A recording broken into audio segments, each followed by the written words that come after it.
Hola, mi nombre es Kelly Rodríguez y pertenezco al Instituto de Acceso a la Información Pública. En esta sesión vamos a ver dónde y cómo solicitar información de tipo pública.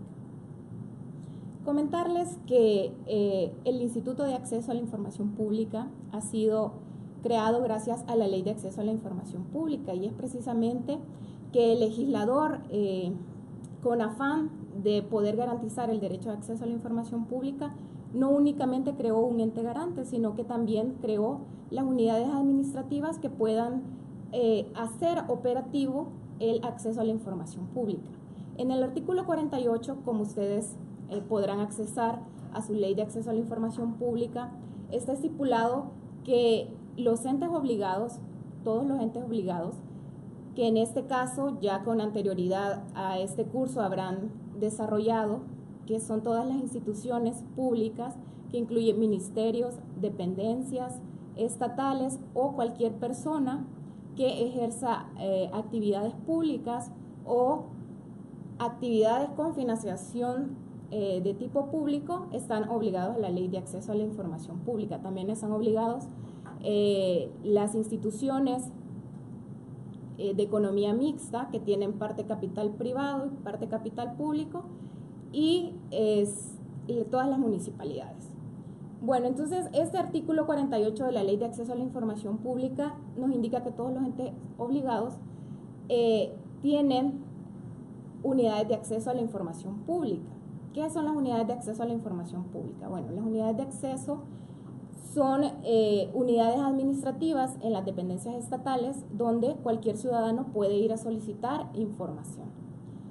¿Qué más me indica el artículo 48? Bueno, me indica que el titular de cada institución debe de nombrar a un oficial de información. ¿Cuáles son las funciones de un oficial de información? Bueno, tiene, según el artículo 50 de la ley, tiene muchas funciones, pero en esta sesión únicamente vamos a desarrollar 3 funciones que tiene el oficial de información. Funciones que son importantes, que seguramente en este momento están apareciendo en el video para que ustedes tengan acceso a los mismos.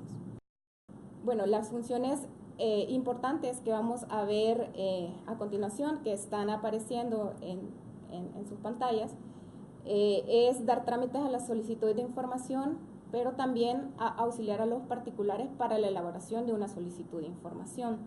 ¿Por qué es importante esto? Porque hay solicitantes que llegan a las unidades de acceso a la información pública sin saber cómo realizar o construir una solicitud de acceso a la información pública. La ley, siendo previsora de todas las circunstancias que podrían acontecer en la realidad nacional, tuvo a bien el legislador en estipular que una de las funciones para los oficiales de información es auxiliar a los particulares. ¿Qué significa esto? Que el oficial de información puede brindarle a usted una asesoría para el llenado de la solicitud de información. Más adelante vamos a ver cuáles son las características que debe tener una solicitud de información y cómo llenar una solicitud de información. ¿Qué otra función es importante para el oficial de información? Realizar las notificaciones respectivas en las unidades administrativas y dar trámite interno en las unidades a donde usted ha solicitado información de tipo público. El oficial de información emitirá una resolución denegando o entregando la información, justificando efectivamente por qué deniega cierta información o entregando la información. Esas funciones están vinculadas en el artículo 50 de la Ley de Acceso a la Información Pública y le indican cuáles son las funciones que debe tener un oficial de información. Cuando ustedes quieran realizar una solicitud de acceso a la información pública, los requisitos se encuentran en el artículo 66 de la Ley de Acceso, pero prevalecen los siguientes criterios para hacer una buena solicitud de acceso a la información pública. Primero, debe de contener su nombre completo, es decir, todos sus datos generales, su lugar o medio para recibir notificaciones. Esto es importante porque en su mayoría los solicitantes no ponen el mecanismo para recibir notificaciones, únicamente ponen una dirección física, por ejemplo. El oficial de información no está obligado a llevarle la respuesta hasta su dirección física.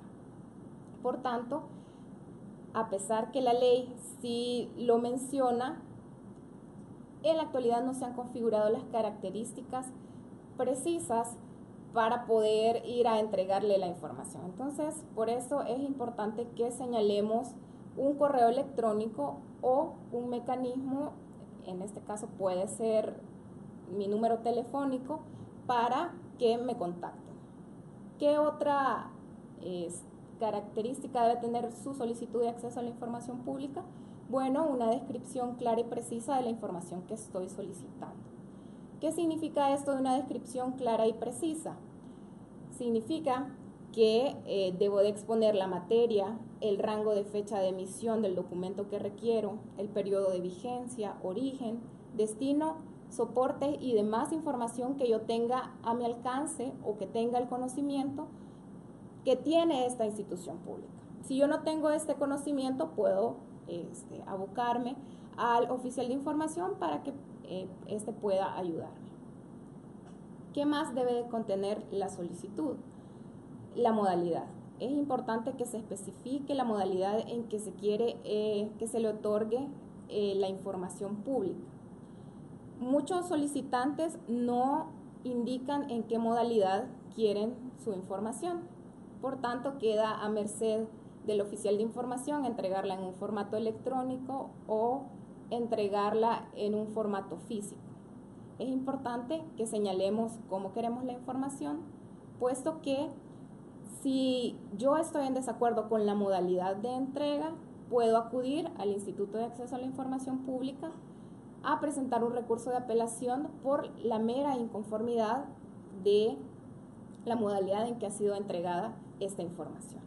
Y finalmente, no está estipulado en el artículo 66 de la ley, pero sí está estipulado en el artículo 54, letra D, del reglamento que desarrolla precisamente la ley, que debe estar firmado. Su solicitud de información debe estar firmada. Y se preguntarán, bueno, pero si yo la mando por correo electrónico, que también me lo habilita la ley, ¿qué debo de hacer? ¿Cómo lo firmo? Bueno, en este caso todas las unidades de acceso a la información pública están solicitando el documento o la solicitud de información escaneado. Entonces deberán de remitirlo de forma escaneada porque ya es un requisito legal que estipula el RELAIP. En sus pantallas también va a aparecer el formato autorizado por el Instituto de Acceso a la Información Pública que hemos homologado con todas las instituciones públicas y que tienen las características que debería contener según el artículo 66 y el 54 del RELAIP. ¿Cómo es el proceso de acceso a la información pública? Bueno, el artículo 66 ya establece plazos. ¿En cuánto tiempo me deben de entregar la información? ¿Por qué unos oficiales quienes ya han hecho el ejercicio de solicitar información pública siempre se preguntan por qué me está pidiendo prórroga si son 10 días hábiles? ¿Por qué este oficial de información quiere dilatar el proceso? Ahora vamos a responder algunas interrogantes que probablemente algunos tengan porque ya ejercieron este derecho. La solicitud de acceso a la información pública, una vez presentada, el oficial de información en el plazo de 10 días, si la información es pública, debe de entregarla.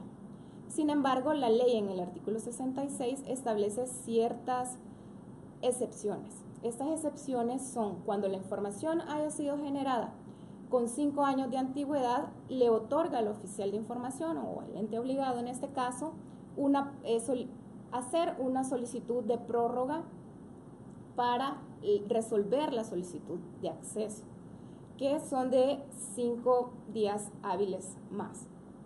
Y cuando la información también es una información muy compleja, también la ley en el artículo 66 establece o habilita otro plazo de prórrogas, de tal manera que una solicitud de acceso a la información pública puede ser contestada en un periodo de 10 a 25 días hábiles según lo establecido por el artículo 66. Entonces, respondiendo a esa interrogante que siempre nos hacemos de por qué no nos contesta en tiempo el oficial de información, puede ser que la solicitud que hayan hecho haya tenido 5 años de antigüedad de haberse sido generada, es decir, por ejemplo, yo estoy solicitando información de 1990, esa información no va a ser entregada en el periodo de 10 días hábiles, sino va a ser entregada en un periodo prorrogado según el artículo 66.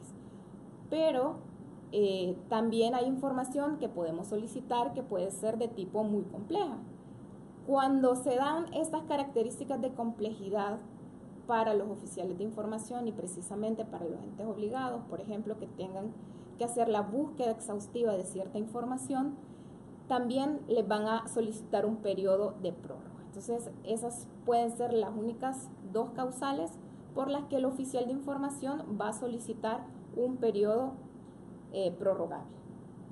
Una vez presentada la solicitud de acceso a la información pública, el siguiente paso, según la ley de acceso, es la admisión. En la admisión, el oficial de información va a hacer un checklist de todos los requisitos que estipula la ley de acceso a la información pública. En este caso, los requisitos que veíamos con anterioridad respecto de la solicitud de información. Una vez realizado estos, o chequeado más bien estos requisitos de admisibilidad, el oficial de información remite esa solicitud a las unidades administrativas pertinentes. Una vez remitida esta solicitud, le indica a estas unidades, sobre todo a las jefaturas de las unidades, que entreguen la información.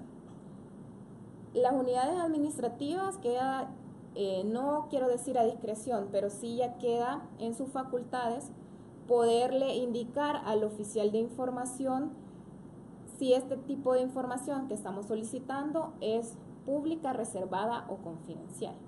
Si la información fuese pública, se entrega la información. Si es reservada, según las características que ya enumera la ley de acceso a la información pública, pues se indica al oficial de información que es de tipo reservada y, ojo, que siempre les tienen que dar una justificación válida de una información cuando es reservada. ¿Qué características debe de tener una información o una declaratoria de reserva? Por ejemplo, si ustedes solicitan cierta información y les dicen no se las podemos entregar porque es de tipo reservada. Bueno, la reserva debe de tener 3 características. La primera es la legalidad, significa que debe estar conforme al artículo 19 de la ley. La siguiente es la razonabilidad. Se debe hacer un test de daño o una prueba de daño, el que causa liberar cierta información al público o que puede actuar en detrimento de cualquier derecho. Entonces, se hace esa valoración, un juego de contrapesos de los derechos para poder liberar la información. Y finalmente se establece un requisito de temporalidad. ¿Qué significa esto? Significa que deben de establecer los entes obligados un plazo de la reserva. Pero creo que esta parte la van a ver con profundidad en otros módulos, sin embargo les hago un recordatorio. Luego de la tramitación que hace el oficial de información a la unidad administrativa, resuelve entregar o denegar la información. Ojo, que durante el procedimiento de acceso a la información pública puede ser que cuando ustedes presentan su solicitud de información no cumplan con ciertos requisitos. El oficial de información le va a prevenir a usted para que subsane estos requisitos. Si usted no subsana estos requisitos, le va a declarar la solicitud de información improponible. ¿Qué significa este término de improponibilidad? Que ya no va a conocer de este tipo de solicitud, pero le queda habilitado a usted el derecho de poder volver a interponer la misma solicitud con lo mismo que está solicitando. Sin embargo, como no subsanó la prevención que le hizo el oficial de información, le va a cerrar el caso prácticamente. le va a declarar improponible y le va a decir, bueno, vuelva a poner la solicitud de acceso a la información pública. Y finalmente, el oficial de información entrega o deniega la información, pero es importante que ustedes siempre tengan en consideración que esa denegatoria de información debe estar respaldada por una resolución motivada que debe emitir el oficial de información. Bueno, esto ha sido todo acerca del proceso de acceso a la información pública y la solicitud de acceso a la información. Es importante que puedan leer la ley de acceso, precisamente los artículos del 66 y siguiente, para que puedan interponer sus solicitudes y también sus recursos de apelación si no están conformes con las resoluciones que ha emitido cada ente obligado. Les invito a que generemos esa cultura de transparencia en las instituciones públicas para que día a día tengamos mayores garantías democráticas.